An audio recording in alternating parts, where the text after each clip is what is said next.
artıq Vasif Talıbovun bəraət alma prosesi başladı. Xalq həm də belə şeylərə görə müəyyən mənada inanmır bu Bəli. cür həbslərə. 2023-cü ildə Vasif Talıbov Naxçıvan Muxtar Respublikasının Ali Məclisi vəzifəsindən uzaqlaşdırıldı.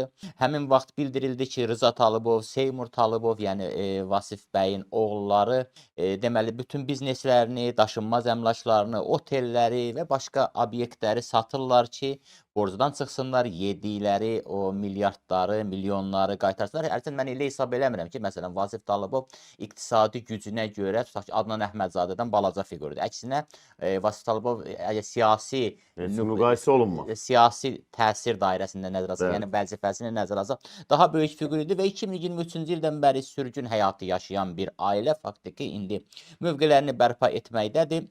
Rıza Talıbov artıq Qaradəniz sahilində, Gürcüstanın Qaradəniz sahilində lüks otel və başqa bir mülkə nəzarəti əldə edib və 8,6 milyon dollar xərcləməklə. Bundan başqa Batumidəki Divan Suites kimi tanınan otel indi London 1889 adlandırılır və bundan başqa Talıbovun Bipir turizm şirkəti Makinzauri sahil rayonunda 730 min dollara torpaq sahəsi alıb. Batumi rəhbərliyi artıq dənizə baxan mənzilləri olan 11 mərtəbəli yaşayış binasının tikintisi planlarını təsdiqləyib. Yəni, adamlar buradan pulları aparıblar, başqa ölkənin iqtisadiyyatına qoyublar, pul qazanırlar və imicləri də tədricən bərpa olunmaqdadır. Ona görə ki, bu Talıbov qardaşlar uzun müddətdən sonra avqustun sonunda Bakıda təşkil edilən klassik avtomobillərin sərgisində iştirak etdilər və eyni zamanda Naxçıvandakı bir sıra obyektlərin daşınmaz əmlaklarının onlara qaytarıldığı və atanın, oğulların Muxtar Respublikanı tərk edilməyə qoyulmuş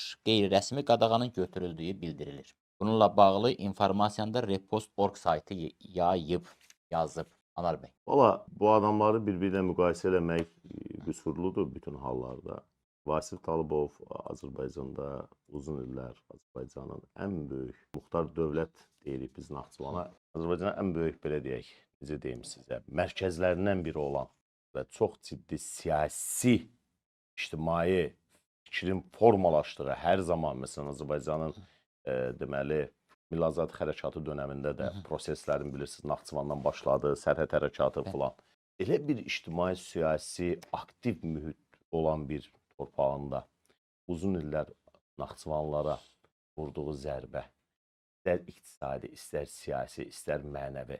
Bu, heç bir zaman Adnan kimi həbslərlə, Adnanların vurduğu zərbələrlə müqayisə oluna bilmir. Naxçıvanların yarısı Naxçıvandan köçdü.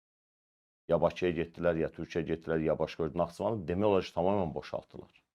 Və siz təsəvvür eləyin ki, indi Vasif Talıbovu vəzifədən alandan sonra orada bir toy bayram havası var idi. Xatırlayırsınızsa, insanlar küçələrə çıxırdı, bayram eləyirdi falan. Və bu günləri, deyək ki, başqa rakursdan Talıbovların topluma göstərilməsi Azərbaycan xalqında bəraət alması, təmizə çıxarılması da demək olar. Çox ciddi bir qıcıq yaradır. Və bütün bu yaşananlar, əslində bütün bu proseslər Azərbaycan dövlətçiliyinə çox ciddi zərbədir. Çünki dövlətə xalqın inamı olmayanda, siyasi hakimiyyətə xalqın inamsızlığı olanda, heç bir məsələdə güvənməyəndə biz xarici təhdidin qarşısında udusa bilərik. Belə hallar baş verir ki, Rusiyalar, İranlar və yaxud başqa dövlətlər burada kimisə verbovka eləyir. Kimisə təsir altına alır və Azərbaycan neftinə, Azərbaycan dövlətinə, Azərbaycan xalqına bu qədər zərərlər vururlar da. Bəs buradan başlayır da, formalaşma prosesi buradan yaranır da. Sən xarici təhdidin qabağında necə dura bilərsən? O vaxt dura bilərsən ki, xalq sənin arxanda dursun. İndi bunu dəfələrlə demişik, bir daha mən bunu deyim, buna məcburuq. Buyurun, buyurun. Əbülfəz Elçibəy prezident seçiləndə heç nə yox idi. 150 şünə polisi var idi, 2 milyon rubulda bankda pul vardı, rəsmi statistika. Rusiyanın qoşunlarını buradan çıxartdı 200 min. Rusiya onu heç nə eləyə bilmədi həmin müddətdə. Niyə? Çünki xalq arxada durmuşdu. Bunu hər zaman xarici təhdidi uygulayan dövlətlər bilirlər, hesablayırlar. Bu günləri mütləq və mütləq xalqla dövlət arasında o inam məsələsi ciddi bir məsələdir. Və bunu zədələmək olmaz. Və Azərbaycan xalqı onun hakimiyyəti kimin olmasına asılı olmayaraq. Məsələn, nə deyir? Bütün insanlar nə deyir? Məsələn, deyirik ki, biz alternativ siyasi hakimiyyətə, məsələn, ölkədə dəyişim istəyirik. Deyirlər ki, sən də gəlib, sən də elə olacaqsan. 30 ildir bu xalqın beynində bu fikri formalaşdırıblar. Bu da mən sizi inandırım ki, Mahir bəy, Rusiya xidmət orqanlarının, İranın bu bölgədə Azərbaycanın müstəqilliyini heç bir halda həzm edə bilməyən qüvvələrin yeritdiyi taktikalardır, strateji taktikadır. Bu cür adamları yetişdirirlər və xalqda, siyasi hakimiyyətə, dövlətə inamsızlıq yaradırlar. Azərbaycan insanı gedir, baxın, bunu bir dəfə də danışmışıq.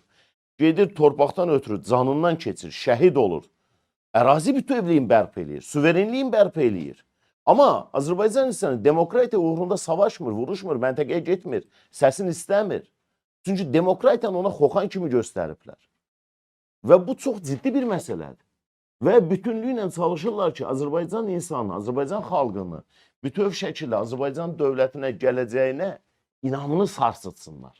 Bax, bu inamın sarsılmasının qarşısını alması üçün milli kadr bazasının formalaşdırması lazımdır. Milli kadr məsələsi milli güvənlik məsələsidir. Strateji bir məsələdir. Biz bunu deyirik, biz başqa bir söz demirik. Bunları həll eləmək lazımdır. Anır bəy, bu xarici təhdid nəzəriyyəsi, açıq ifadəsi mən daha çox Sərdar bəyin, Sərdar Cəloğlu'nun çıxışlarında eşitmişəm, yəni dinləmişəm elə şəxsən bu efirdə, xüsusən də parlament seçkisi ərəfəsində çox aktual idi o tezis və Sərdar bəy onu dəfələrlə işlətdi, hətta buna görə qınaqla da özləşdi. İndi siz də deyirsiniz xarici təhdid, xarici təhdid. Mən bunu anlayışla qarşılayıram, normal qarşılayıram, amma eyni zamanda bu məsələ ilə bağlı fərqli bir baxış da var ki, Buyur. iqtidar məhz xarici təhdid amilinə söykənərək bir növ xalqın, adamların gözünü qorxudur, yəni xarici qüvvələrin varlığı ilə. Yox, o məsələdə uyguladıkları taktika keçərli deyil. Onu Qarabağ məsələsində uyğulayırdılar. Qarabağ problemi də kökündən həll oldu deyə bu artıq keçərli deyil. Bizim xarici təhdid məsələsində vurguladığımız nədir? İstər Sərdar bəyin, istər mənim və ya başqalarının.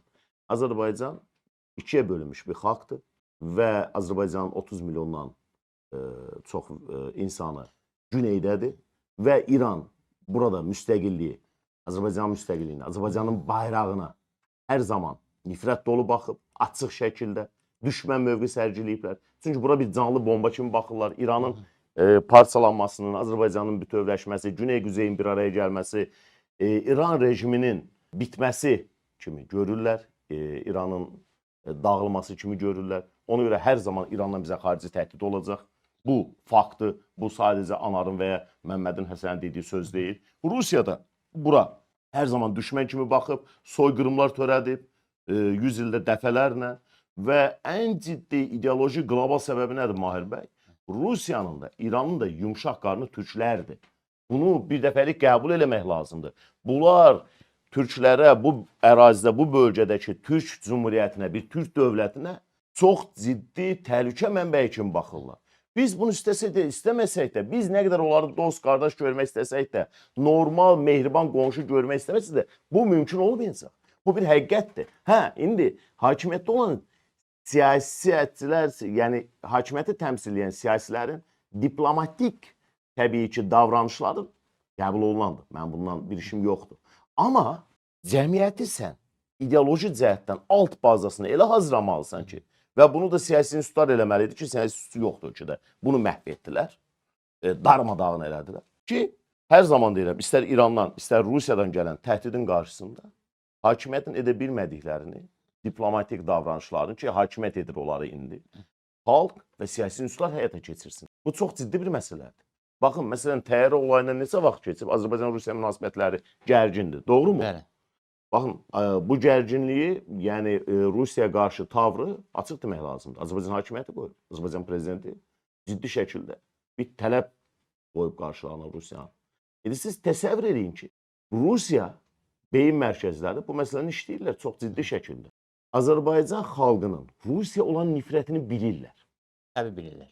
Çox gözəl bilirlər. Amma Azərbaycan xalqının Rusiya olan təbii nifrəti ilə Azərbaycan hakimiyyətinin arxasında durub o təbii nifrəti Azərbaycan hakimiyyətinin əlini gücləndirsəydi, bəlkə də indi Azərbaycan istədiyindən çoxdan nail olmuş. Hakimiyyət və xalq arasında bir inamsızlıq olduğunu hesabladıklarına görə bəzən hesablaşmaq istəmirlər Azərbaycan hakimiyyəti. Mənim vurulamaq istədiyim budur. Bu çox ciddi bir məsələdir. Biz zaman-zaman balanslaşdırma siyasəti apardıq. Bu kökündən yanlış idi. Bir müddət üçün olardı. Amma sən son 10 ildə yanlışdır, son 5 ildə yanlışdır. Biz balanslaşdırma siyasətindən Mahir bəy, hazırlıqlı siyasət modelinə keçməliyik. Bizim vurguladığımız və demək istədiklərimiz budur. Demək istəyirsiniz ki, artıq balanslaşdırma siyasəti müəyyən mərhələdə işə yarayırdısa da, hazırda yaramır. Artıq Kəsinliklə. seçim etmək lazımdır. Kəsinliklə. Çox ciddi dəyişikliklər gedir. Baxın, Azərbaycan hakimiyyəti 5 ay bundan qabaq, hətta parlament Azərbaycan millət vəkilləri parlamentdə Amerikaya sanksiyalar tələb eləyirdi. Bu gün Amerika-Azərbaycan münasibətlərinə baxın. Hər iki ölkə prezidentinin münasibətlərinə baxın. Bu isti münasibətlərinə.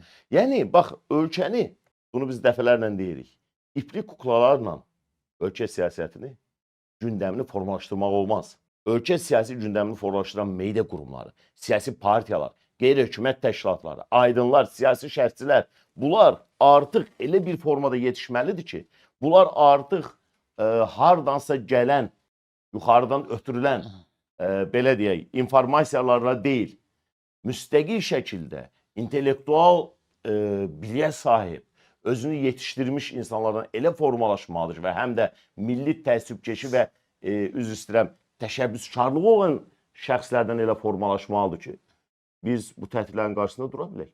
Dünənə qədər hamı deyirdi ki, Azərbaycan hakimiyyətinə Rusiya dostdur, qardaşdır. Dekabr ayında yaşananlar üzbəri baxın. Artıq bir ilə yaxınlaşıb, bir il ərzində təyyarə qəzasına Amerikanı söylürdülər, bugün ən isti münasibətləri Amerika ilə götürürük biz. Və yaxud Avropa ölkələrindən eyni zamanda. Doğrudur müəllim? Bu baxımdan mən hesab eləyirəm ki, bizim ən ciddi problemimiz bugün Azərbaycanda Qarabağ probleminin həllindən sonra Azərbaycanda ən ciddi problemimiz demokratik cəmiyyətə doğru çox ciddi islahatların aparılması, siyasi məhbusların tamamilə əfvdən azad olunması, Azərbaycan vətəndaşının, insanın iqtisadi və sosial rifahını yüksəldilməyə yönəlik addımlar atılması. Bu hesab edirəm ki, Azərbaycanın Avropaya, Amerikaya, demokratik deməli dövlətlərə doğru yolunu daha da möhkəmlədəcəkdir.